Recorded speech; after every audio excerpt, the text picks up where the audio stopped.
તમે ગામે ગામમાં મંદિર ખોલશો તો કોઈ પણ ભણે નહીં, આગળ વધે નહીં. પણ જો ગામે ગામમાં લાઇબ્રેરી અને ડોક્ટર બાબા સાહેબ આંબેડકરની મૂર્તિ, આ બે વસ્તુ ખોલશો ને તો ઘરે ઘરે આંબેડકર પેદા થશે અને ઘરે ઘરે અબ્દુલ કલામ પેદા થશે. તો મંદિરો બનાવો એનાથી મને તો એવું લાગતું નથી કે ખાસ કોઈ પરિવર્તન આવે.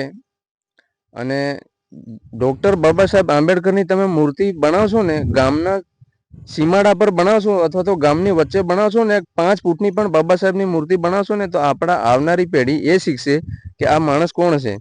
એના વિશે વાત તો કરશે ને કે આપણા ગામમાં આ મૂર્તિ બનાવેલી છે, તો આ માણસ કોણ છે, આની આખી ઇતિહાસ શું છે, આની રિયાલિટી, આનું લાઈફસ્ટાઈલ, આનું જીવન કેવું હતું, એ કદાચ પૂછવાનો પ્રયત્ન કરે તો આપણને પણ કહેતા ફાવે કે એ માણસ 32 ડિગ્રીઓ મેળવી અને ભલા લોકોના રૂવાટા ઉભા કરી દીધા હતા. એનું નામ છે ડોક્ટર બાબા સાહેબ આંબેડકર.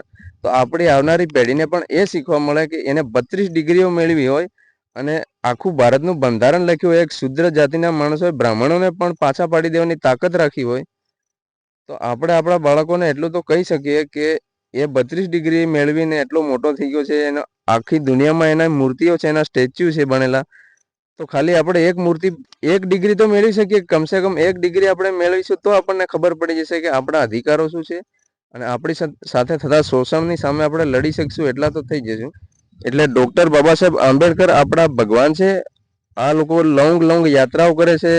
તમે રણુજા જશો, અંબાજી જશો, આપણા બાપ દાદાઓએ રણુજા નથી ગયા, અંબાજી પાવાગઢ કે ગયા નહીં, અને તમે જાઓ છો તો મને કોઈ વાંધો નથી. પણ આપણા મૂળ સંસ્કૃતિને તમે ભૂલી ગયા છો, આપણા અધિકારોને ભૂલી ગયા છો, ડોક્ટર બાબા સાહેબ આંબેડકરને ભૂલી ગયા છો. તો એ બધું યાદ કરજો. અને બીજી એક ખાસ વાત, આ વાત તો મારો બહુ લોંગ સમય પહેલા મેં વિચાર્યું હતું કે આના વિશે એક વિડીયો થઈ જાય અને આ વાત તમારા સુધી શેર થઈ જાય. એમાં સાવિત્રીબાઈ ફૂલે અને જ્યોતિબા ફૂલે, લોકો એમ કહે છે કે શિક્ષાની દેવી શારદા માતા છે. હવે કોઈએ શારદા માનું શું સ્વરૂપ છે અને ખરેખર કોણ શારદા માં છે, એ તો આજ સુધીમાં કોઈએ જોયું નથી. હવે તમને ભણવાનો અધિકાર જો સાવિત્રીબા ફૂલે અને જ્યોતિબા ફૂલે આપ્યો હોય, તો તમે શિક્ષાની દેવી શારદા માને કેવી રીતે ગણી શકો?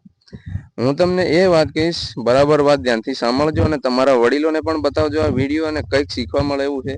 કે હું એમ કહીશ કે તમને જ્યોતિબા ફૂલે અને સાવિત્રીબા ફૂલે, જ્યારે એક જમાનો હતો ત્યારે સ્ત્રી જાતને ભણવાનો અધિકાર હતો જ નહીં.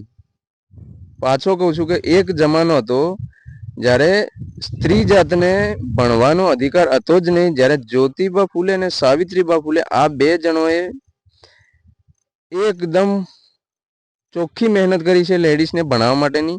અને એમને પોતાના ખેતરમાં એક સ્કૂલ બનાવી હતી અને એમાં શરૂઆતમાં એમને સ્ત્રી શિક્ષણની શરૂઆત કરી હતી. જો આજની જે છોકરીઓ અને મહિલાઓ જે બધા વ્રત કરે છે ને, આખું વર્ષ વ્રત કરે છે, મારે એનાથી કોઈ લેવા દેવા નથી. કરો તમે જે વ્રત કરો એનાથી મને કોઈ લેવા દેવા નથી. પણ એકવાર ઇતિહાસને જાણો, આપણને ભણવાનો અધિકાર કોણે આપ્યો છે એ જાણો, અને પછી આગળ કરો. અને પછી અંધશ્રદ્ધાની સેવા પૂજા કરો.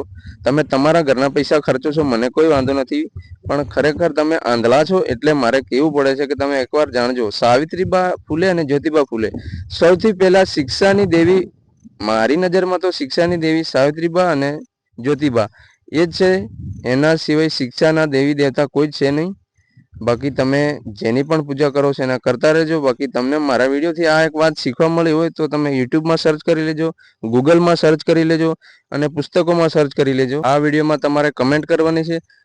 અને આપણા જેટલા પણ આદિવાસીઓ છે અથવા તો દલિત છે કે જેમને શુદ્ર જ્ઞાતિમાં આગળના સમયમાં બ્રાહ્મણ, ક્ષત્રિય, વૈશ્ય અને શુદ્ર આ 4 જાતિઓ પાડવામાં આવેલી હતી.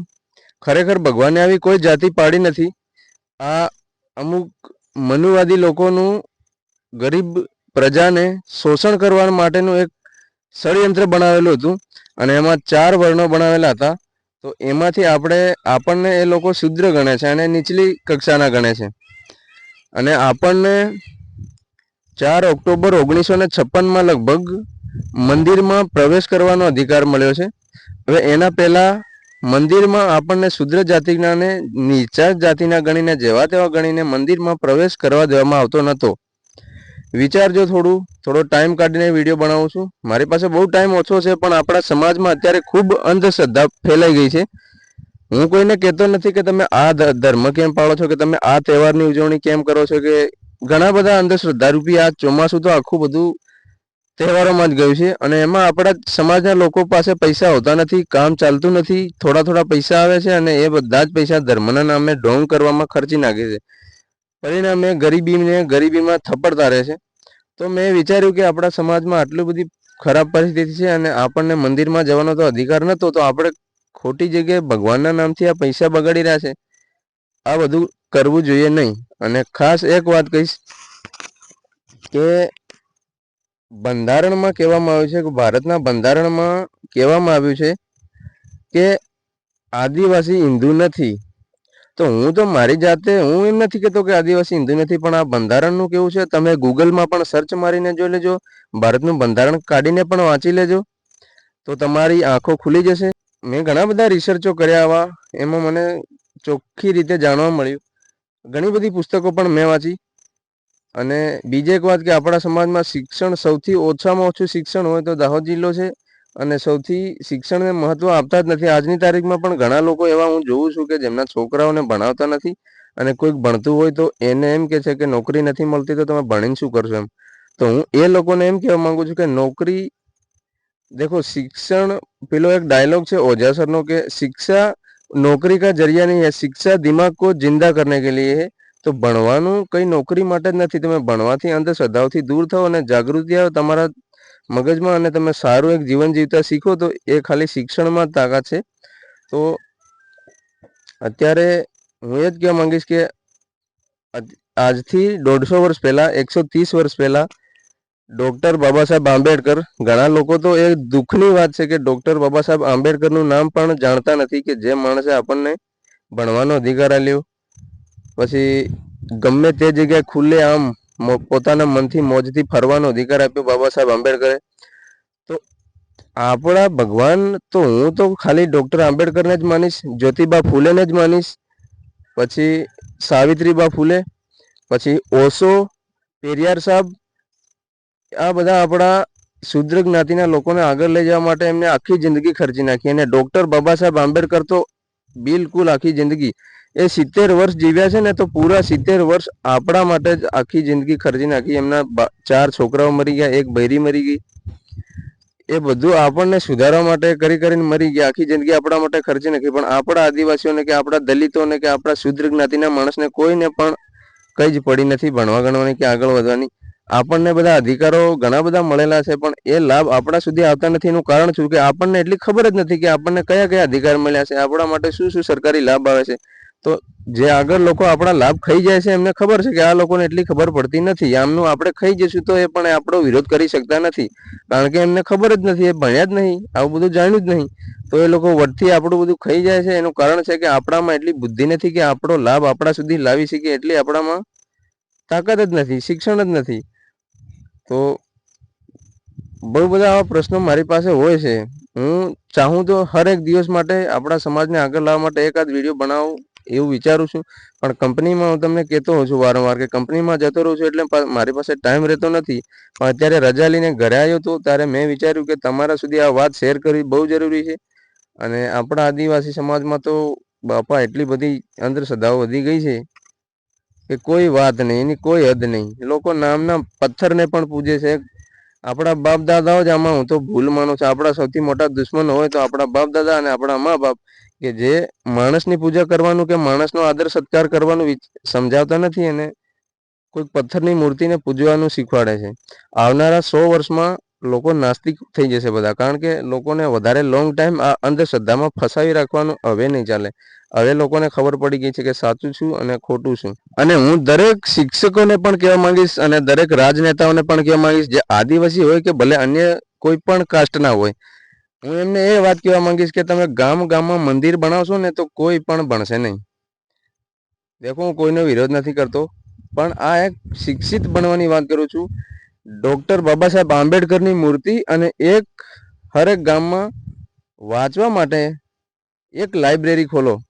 મંદિરમાં તમે ખર્ચો કરો એના કરતાં જો અડધો ખર્ચો કરો ને તોય પણ ડોક્ટર બાબા સાહેબ આંબેડકરની મૂર્તિ અને એક વાંચવા માટે લાઇબ્રેરી ખુલી જાય છે. તમે ગામમાં મંદિર ખોલશો તો કોઈ પણ ભણે નહીં, આગળ વધે નહીં. પણ જો ગામમાં લાઇબ્રેરી અને ડોક્ટર બાબા સાહેબ આંબેડકરની મૂર્તિ, આ બે વસ્તુ ખોલશો ને તો ઘરે ઘરે આંબેડકર પેદા થશે અને ઘરે ઘરે અબ્દુલ કલામ પેદા થશે.